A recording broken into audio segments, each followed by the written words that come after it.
इस लेक्चर में हम लोग कंपाउंड इंटरेस्ट के कॉन्सेप्ट और एप्लीकेशन डिस्कस करेंगे। हम लोग जानते हैं कि जब भी कोई लोन लिया जाता है या दिया जाता है तो उस पे इंटरेस्ट लगता है। ये हम लोगों ने अपने सिंपल इंटरेस्ट के लेक्चर में डिस्कस किया है, और जो जिस अमाउंट को हम लोग लोन में देते हैं वो प्रिंसिपल पी होता है और रेट आर लिखते हैं, टाइम टी होता है और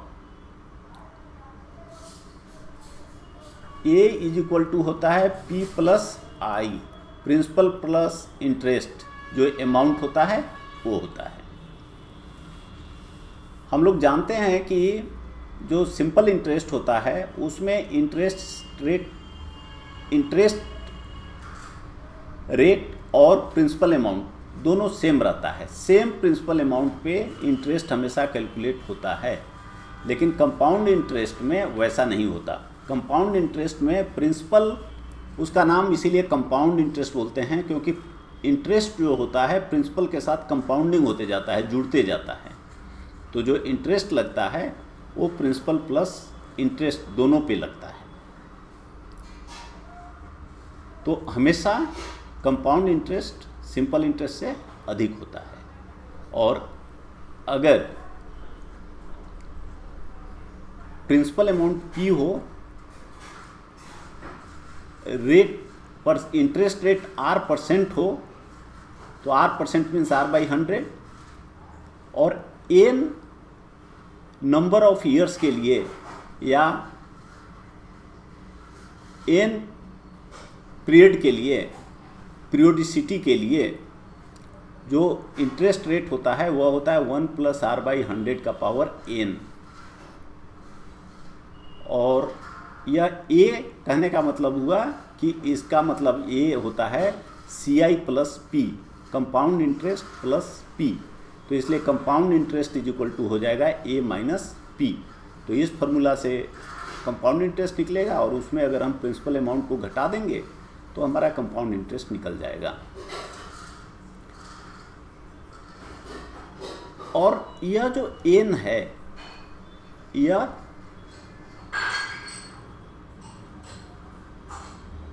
नंबर ऑफ, नॉर्मली जब एनुअली इंटरेस्ट कंपाउंड होता है तो इसको बोलते हैं नंबर ऑफ ईयर्स, लेकिन otherwise N is equal to होता है, एन इज इक्वल टू होता है नंबर ऑफ कंपाउंडिंग पीरियड्स। एक कंपाउंडिंग पीरियड क्या है? अगर ये कहा जाता है कि इंटरेस्ट जो है कितने दिन के बाद प्रिंसिपल के साथ ऐड करते हैं, उसको कहते हैं कंपाउंडिंग। अगर कोई कंडीशन होता है, कभी प्रॉब्लम में आएगा कि इंटरेस्ट इज कंपाउंडेड एनुअली, तो मतलब एन जो होगा वो नंबर ऑफ ईयर्स होगा। लेकिन अगर मान लीजिए हाफ ईयरली होता है तो एन एक साल में 2 हो जाएगा, क्योंकि 2 बार कंपाउंडिंग होगा। लेकिन उस केस में जो आर होगा, रेट ऑफ इंटरेस्ट, अगर rate of interest 10% per annum था तो यहाँ 5 लिया जाएगा। तो ये देखिए है क्या है आर, ये क्या है, एक कंपाउंडिंग। अगर ईयरली होता है तो क्या लेंगे, एन का वैल्यू और आर का वैल्यू। ईयरली तो आर परसेंट अगर पर एनम इंटरेस्ट रेट है तो उसके लिए आर लेंगे, और टी कितना लेंगे, नंबर ऑफ ईयर्स, टी या इसको एन कहिए, जो एन यहाँ एन के जगह पे कितना लेंगे, T means number of years. जितना नंबर ऑफ ईयर्स है 5 साल 10 साल उतना ही लेंगे। लेकिन सपोज हाफ ईयरली होता है कंपाउंडिंग, तो क्या लेंगे, जो रेट ऑफ इंटरेस्ट है वो हाफ हो जाएगा, क्योंकि आधे हाफ ईयर के बाद ही उसके इंटरेस्ट जो है प्रिंसिपल के साथ जुड़ जाता है। तो r/2 हो जाएगा, और जो एन होगा वो 2t हो जाएगा। अगर पहले 5 ईयर्स था तो ये 2 × 5 10 ईयर्स हो जाएगा। अब यही मान लीजिए कि क्वार्टरली होता है, मतलब साल में 4 बार होता है, तो यहाँ r कितना हो जाएगा, स्मॉल r/4, और यह हो जाएगा 4 × t। इस तरह से ये होता है। अभी हमने ये इस तरह से कहा, ये हमने मान लिया कि जो r है रेट ऑफ इंटरेस्ट वो चेंज नहीं होता है, लेकिन बहुत समय ऐसा होता है कि रेट ऑफ इंटरेस्ट चेंज होता है। तो उस केस में जो a होगा = P 1 + R1/100। अगर एक साल में R1 रेट ऑफ इंटरेस्ट है, दूसरे साल R2 है, तीसरे साल R3 है, तो ऐसा 1 + R1/100, 1 + R2/100, 1 + R3/100 इस तरह से होते जाएगा। और अगर रेट ऑफ इंटरेस्ट सेम है, R है, तो और टाइम 2 ईयर्स है, तो R कैपिटल R हो जाएगा 2 × स्मॉल r + R² 100%। तो इस R का क्या मतलब है? इसका मतलब यह है कि कंपाउंड इंटरेस्ट ऑफ R%, अगर R% के हिसाब से कंपाउंड इंटरेस्ट कोई भी P के लिए कैलकुलेट करेंगे फॉर 2 ईयर्स, तो वो उतना ही आएगा जितना SI simple interest of R% for 1 year for same P। अगर ये रखेंगे तो देखिए, अगर R कैपिटल R क्या है, A, तो अगर सपोज R है मान लीजिए 5% पर एनम, और n = 2 है, मतलब 2 साल के लिए हमको निकालना है। तो इसमें अब R अगर हम कैलकुलेट करें तो कितना आएगा, इस फॉर्मूला के मुताबिक 2 × 5 + 5 × 5/100%, मीन्स ये देखिए ये हो गया 10 और यह हो गया 0.25, 10.25%। तो अगर 2 साल का हमको इंटरेस्ट निकालना है, कंपाउंड इंटरेस्ट, तो एक तो तरीका है कि इसमें हम फार्मूला रखें, A रखें, P का वैल्यू रखें, R के जगह पे स्मॉल r जो 5% है वो रखें, और N के जगह पे 2 रखें, उसको कैलकुलेट करें, और उसमें से फिर P जितना भी है उसको माइनस करें तो आ जाएगा। दूसरा, डायरेक्ट निकालने के लिए इस तरह से R कैलकुलेट कर लिए, तो अब जो CI है 2 साल के लिए वह हो जाएगा जितना भी P है, P × 10.25 × 1 1 साल के लिए बाई 100, ये देखिए A लिखा हुआ है, उसका वैल्यू सेम आएगा। तो इससे हमारा प्रॉब्लम आसान हो जाता है। और बेसिकली ये इसी से किया हुआ है। ये कहाँ से आया फार्मूला? इसी से आया। अगर इसमें 2 रख देंगे n के जगह, इसको सोल्व कर देंगे a² + b² + 2ab से, और उसमें से -p कर देंगे, तो इतना इस तरह से ये फार्मूला आ जाएगा, R का वैल्यू इतना आ जाएगा। तो वो अलग से नहीं है, उसी से है। केवल है कि जब एग्ज़ाम वगैरह में आपको आसानी से पूरा कैलकुलेट करने के बजाय, अगर आपको रिलेशन याद है और याद रखना भी कठिन नहीं है, तो यह टाइम सेव करेगा आपका। आइए अब हम लोग कुछ एग्जाम्पल्स देखते हैं। कह रहा है कि ए sum of ₹2500 becomes 8100 in 2 years at a certain rate of compound interest. What will be the sum after 4 years? कह रहा है कि 2 years में देखिए 8100 अमाउंट हो जाता है कितना, जब प्रिंसिपल अमाउंट 2500 है, इस तरह से। तो अब इसको अगर हम लोग सोल्व कर दें तो ये जो चीज़ है इसके लिए कितना वैल्यू आ जाएगा, 2500 को इधर करिए इतना। अब इसका स्क्वायर हटाइएगा तो इसका रूट निकालना पड़ेगा, तो ये आ जाएगा 9/5। तो अब हमें 4 ईयर्स के लिए निकालना है, तो a is equal to 2500 into इसका पावर 4, तो ये 9/5 है, उसका पावर 4, इतना हो गया। आंसर हो गया 26,244। ठीक है, अब second problem, if ₹10,000 is kept at compound interest eight an interest rate of 18% पर इनम कंपाउंडिंग एनुअली। ये देखना बहुत ज़रूरी है कि कंपाउंडिंग कितना समय के बाद हो रहा है। देखिए लिखा हुआ है annually. If the compounding of interest is done half yearly, और सेकेंड केस में कह रहा है कि ये हाफ ईयरली हो रहा है, मतलब 6 मंथ्स में हो रहा है, then how much more interest will be obtained.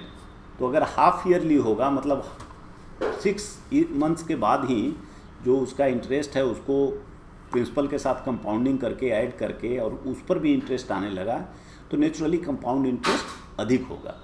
तो देखिए कंपाउंड इंटरेस्ट कितना होता है, यह है P 1 + R/100 का पावर 1 - 1 ₹800।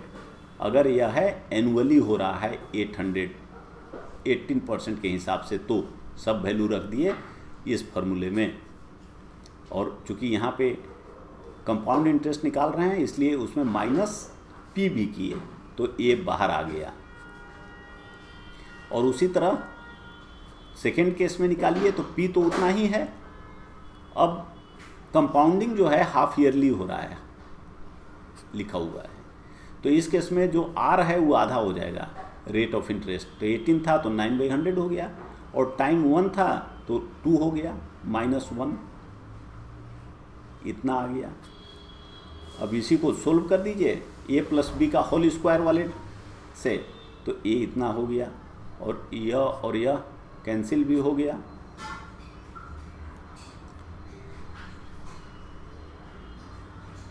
अब इसको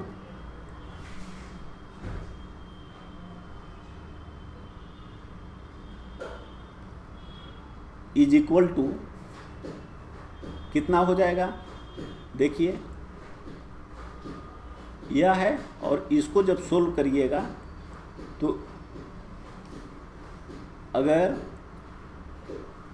100 बाहर कर दीजिए तो यहाँ 100 बच जाएगा, और यह 100 बाहर आ गया, तो यह कितना हो गया 100 + 81/100, और यह जो था 10,000 उसमें 100 से डिवाइड कर दीजिए तो 100 बच गया। तो ये देखिए 100 बच गया, यहाँ पे 18 बच गया, और यहाँ पे 81/100 बच गया। अब इसको सोल्व करिए तो यह हो जाएगा 1800 81/100 इंटू 100, 100 कैंसिल, तो 1881। तो पहला केस में निकाला था कंपाउंड इंटरेस्ट 1800, और सेकेंड केस में आ गया 1881, तो दोनों का डिफरेंस जो है वो 81 रुपीज़ आ गया। तो देखिए इतना फ़र्क होता है कंपाउंडिंग का। हाफ ईयरली कंपाउंडिंग करने से यह 1 साल में ही इंटरेस्ट रेट 81 का डिफरेंस, इंटरेस्ट अमाउंट 81 रुपीज़ का डिफरेंस आ गया।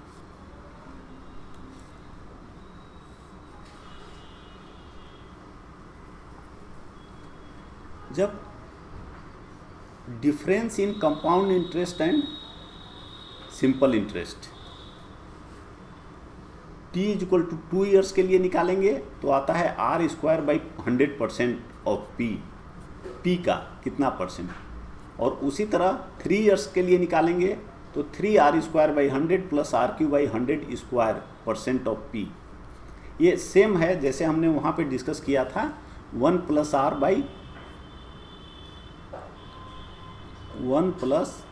R/100 का पावर स्क्वायर -1 करने से आप देखेंगे कि इतना आएगा, और अगर 1 + R/100 का पावर 3 - 1 करेंगे तो आप देखेंगे इतना आ जाएगा।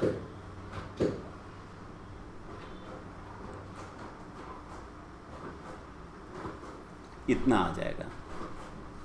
तो इसलिए इसको याद रखना अगर हम समझते हैं तो मुश्किल नहीं है, क्योंकि यहाँ पे जानते हैं यह होता है ए प्लस बी का होल स्क्वायर और ए प्लस बी का होल क्यूब।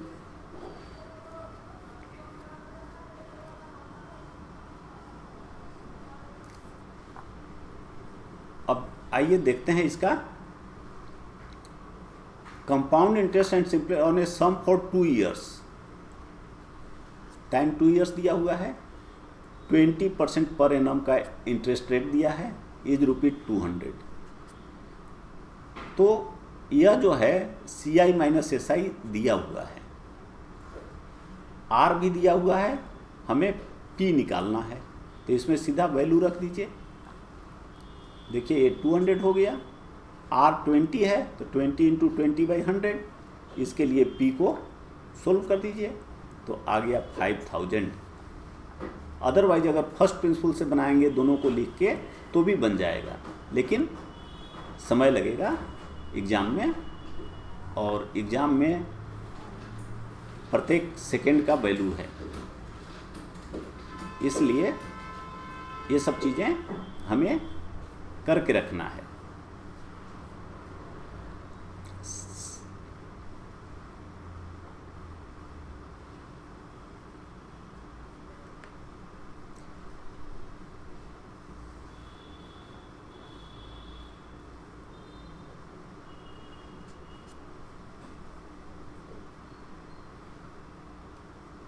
अब कह रहा है कि compound the difference between compound and simple interest for 1 year if the interest is compounded half yearly.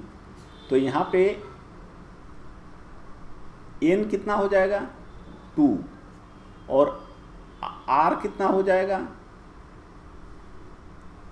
या कैपिटल R कहिए तो कितना हो जाएगा, जो रेट ऑफ इंटरेस्ट है 20% उसका बाई 2, 20/2 मीन्स 10। अब इसको वैल्यू रखिए। आप जानते हैं कि CI minus SI n is equal to 2 के लिए, जो हमने वहाँ देखा हुआ है यहाँ 2 ईयर्स, ये तब है जब कंपाउंडिंग एनुअली होता है, एनुअल कंपाउंडिंग। तो यहाँ पे हाफ ईयरली कंपाउंडिंग हो रहा है और 1 ईयर के लिए पूछ रहा है, तो ये 2 कंपाउंडिंग साइकिल हो गया। n एक्चुअली क्या होता है, कंपाउंडिंग साइकिल। तो वैल्यू रख दीजिए, R के जगह पे 10 और P के जगह पे 5000। आंसर हो गया ₹50। तो इस तरह से हम लोग आसानी से ऐसे प्रॉब्लम्स का सॉल्यूशन निकाल सकते हैं।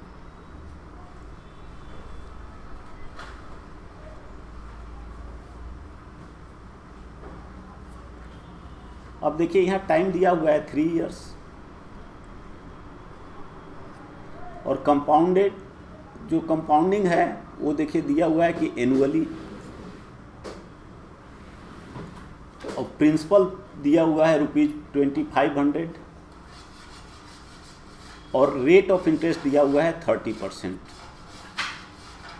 तो अब ये दोनों में डिफरेंस देखिए, compound interest minus simple interest, ये हो जाएगा 3r²/100 plus r³ square percent of P। तो परसेंट ऑफ P का मतलब क्या हो गया, P/100, और ये जितना वैल्यू है तो 3 इंटू R की जगह पे 30 रख दीजिए, और यहाँ भी R की जगह पे 30 रखिए। तो 30 स्क्वायर, 30 इंटू 30, 30 क्यूब, 3 टाइम्स 30, यह 100 है और यहाँ 100 स्क्वायर है। ये रिजल्ट कैसे आता है, a प्लस बी का होल क्यूब में, और फिर माइनस कर देते हैं PRT से।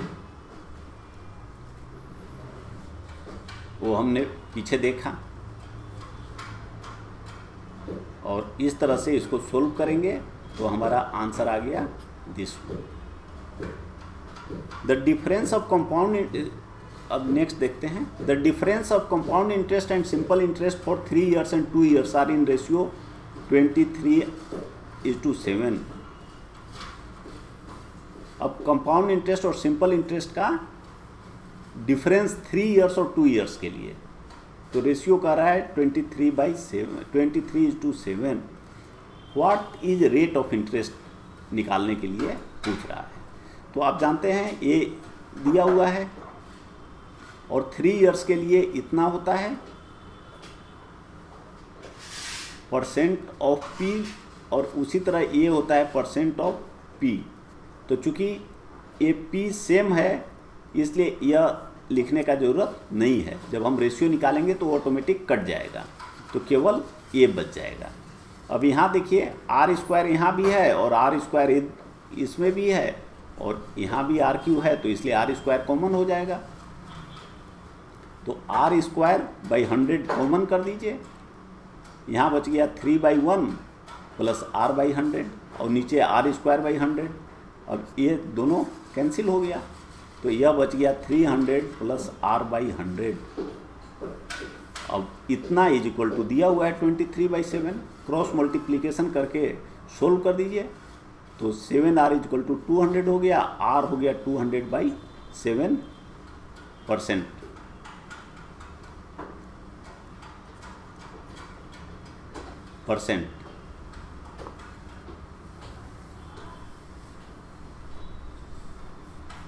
अब देखिए कंपाउंड इंटरेस्ट का अगर y ईयर्स में कह रहा है p बिकम्स xp, मतलब a इज इक्वल टू दिया हुआ है xp, यह है कितने में y ईयर्स में। तो A1 is equal to become xn by p, मतलब x टाइम्स जितना टाइम था उसका n टाइम्स हो गया, कितने टाइम में ny ईयर्स में। मतलब यहाँ जितना जैसे 2 टाइम्स था तो 2 का पावर 2 टाइम्स या 3 टाइम्स 4 टाइम्स होना है, तो यह टाइम में उससे मल्टीप्लाई होना है। और r इज इक्वल टू होता है इतना। कैसे? अगर यहाँ दिया हुआ है a is equal to xp, means a हम लोग जानते हैं कि होता है x1 प्लस r बाई 100 का पावर, ईयर्स में लिखा है y, तो y इज इक्वल टू ये कितना हो रहा है xp, ये p है, p is equal to x time p, मतलब जैसे मान लीजिए हाफ हो सकता है, x डबल भी हो सकता है, 3 भी हो सकता है, जितना भी हो। अब ये p कैंसिल हो जाएगा, तो देखिए अब हमें निकालना है r, तो क्या हो जाएगा 1 plus r by 100 is equal to हो गया x का पावर 1/i। तो r by 100 is equal to x का पावर 1/y माइनस 1, और r is equal to 100 into x का पावर y माइनस 1। ये हमारा रिलेशन हो गया। तो बेसिकली ये केवल लिखा हुआ है समय बचाने के लिए, अदरवाइज आप सब फर्स्ट प्रिंसिपल से निकाल सकते हैं। इसमें कुछ भी ऐसा नहीं है जो फर्स्ट प्रिंसिपल से नहीं निकाला जा सकता है। अब आइए, लेकिन अगर हम इसको समझते हैं तो एग्ज़ाम में बहुत कम समय में इसको हम लोग बना सकते हैं। जैसे if a sum deposited at compound interest becomes double in 4 years,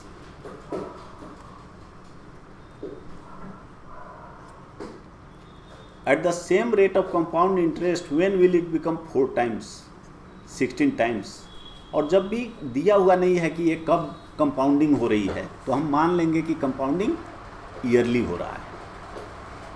अब देखिए P becomes if a sum deposited at compound interest becomes double in 4 years, मतलब ये देखिए P becomes 2p इन 4 ईयर्स। तो जो वहाँ हम लोगों ने किया था कि x के जगह 2 हो गया और y के जगह 4 हो गया, तो कह रहा है कि 4 टाइम्स कब होगा, 4 टाइम्स कब होगा। तो 4 टाइम्स का मतलब क्या हुआ, 2 का पावर 2, यहाँ x का पावर 2, तो n इज इक्वल टू 2 होगा। तो ny 2 इंटू 4 8 ईयर्स में वह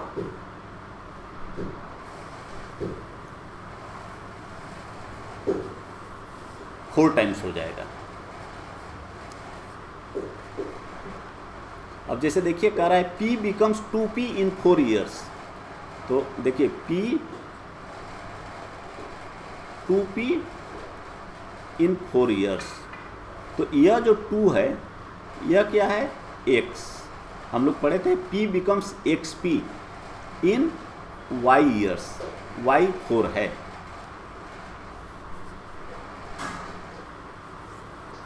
तो अब कह रहा है कि ये 16 टाइम्स कब होगा। तो हम लोग जानते हैं कि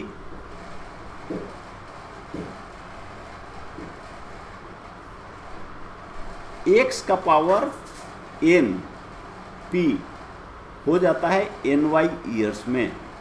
तो अब हमारा पूछ रहा है 16 टाइम्स, तो 16 टाइम्स को इसको हमको बदलना पड़ेगा n का वैल्यू निकालने के लिए।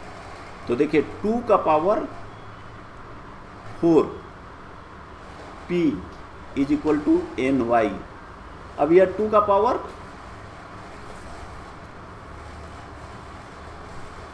4, अगर 2 का पावर 4 करिएगा तो 16 आएगा। 2 का पावर 2 इंटू 2 का पावर 2, 4 इंटू 4, तो n इज इक्वल टू कितना हो गया, हो गया 4। तो इसलिए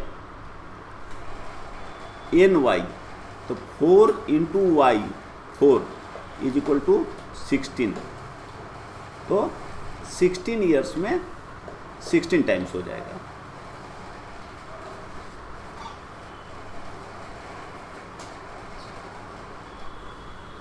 देखिए 4 ईयर्स में डबल होता है, देखिए कैसे बढ़ता है। 4 ईयर्स 2p हो जाता है, और 8 ईयर्स 4p हो जाता है, और 16 ईयर्स 16 हो जाता है।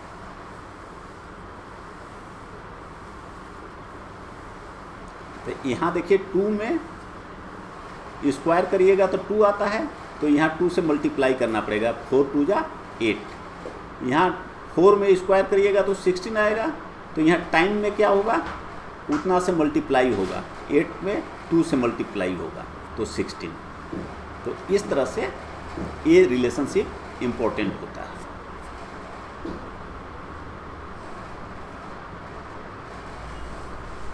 देखिए at what rate percent compound interest does a sum of money becomes 9-fold in 2 years। अब कह रहा है कि 9-fold in 2 years मीन्स हम लोग जानते हैं XP in Y years, हम लोग ऐसे ही लिखते हैं। तो अब ये कह रहा है 9P in 2 years, तो यहाँ X जो है वो 9 हो गया, और y जो है वो 2 हो गया। तो r कितना हो जाएगा, r निकालना है। तो देखिए r इज इक्वल टू होता है, हम लोगों ने वहाँ देखा था, x का power 1 by y minus 1 into 100%, 9 का पावर 1 बाई 2 माइनस 1 इंटू 100, 9 का पावर 1 बाई 2 मतलब क्या हुआ, अंडर रूट 9 मीन्स 3, तो 3 माइनस 1 इंटू 100%, तो 200% यह हो गया। Next problem, a sum of money at compound interest amounts to thrice itself in 3 years. फिर देखिए 3p in how many years, 3 years. तो यहाँ पे x 3 हो गया और y भी 3 हो गया। तो अब कह रहा है 9 टाइम्स कितने देर में होगा, तो 9 टाइम्स, तो 9 is equal to x square, ये 3 है, इसका स्क्वायर करिएगा तो 9 होगा, तो इसका मतलब n इज इक्वल टू 2 है। तो यहाँ जो टाइम कितना लगेगा, तो n से मल्टीप्लाई कर दीजिए, पावर यहाँ है लेकिन यहाँ मल्टीप्लाई होगा, तो 2 इंटू 3 मीन्स 6 ईयर्स। तो ये देखिए 6 ईयर्स आंसर है। सेम थिंग यहाँ किया हुआ है कि XP is equal to y, then x का power NP is equal to NY years, इतने ईयर में होगा। तो 3P 3 ईयर्स में, तो 3 का पावर 2, 9P 2 इंटू 3 ईयर्स में। ये समझने का रिलेशन है कि यहाँ इधर पावर होता है लेकिन यहाँ टाइम में मल्टीप्लिकेशन होता है। मतलब जैसे जैसे टाइम बीतता है वैसे वैसे जो कंपाउंडिंग होती है इंटरेस्ट का, तो जो अमाउंट बनता है वो तेज़ी से बढ़ता है, स्क्वायर से बढ़ता है।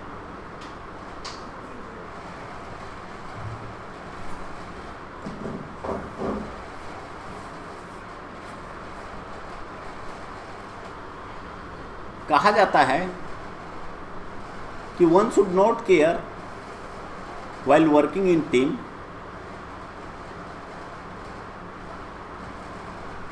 who gets the credit। जब भी हम लोग टीम में काम करते हैं तो टीम का आउटपुट ऑप्टिमल तभी होगा जब हम ये चिंता ना करें कि हमारा टीम का काम का जो रिजल्ट होगा उसके लिए क्रेडिट किसको मिलेगा।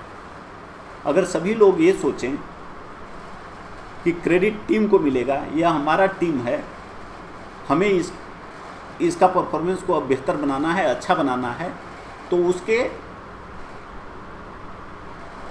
कारण सभी का परफॉर्मेंस अच्छा होगा।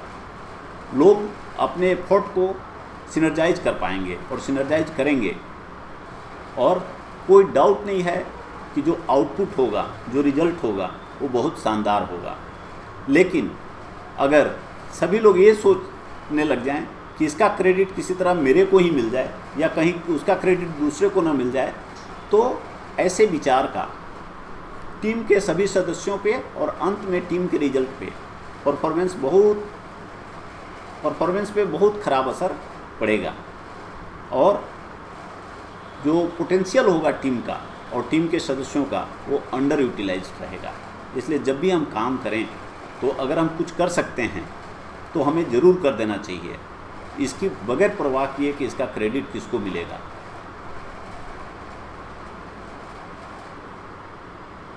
इसलिए हमें अपने पर्सनल लाइफ में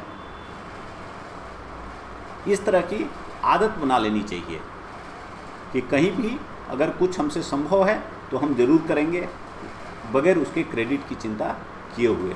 और अगर ऐसा हम और आप करते हैं तो हम लोगों की सफलता में यह बहुत हेल्पफुल होगा। यह जो एटीट्यूड हम डेवलप करेंगे बहुत हेल्पफुल होगा। इसलिए आइए हम सभी लोग मिलकर और इस दुनिया की बेहतरी के लिए काम करते हैं बगैर सोचे कि इसका क्रेडिट किसको मिल रहा है। Good luck.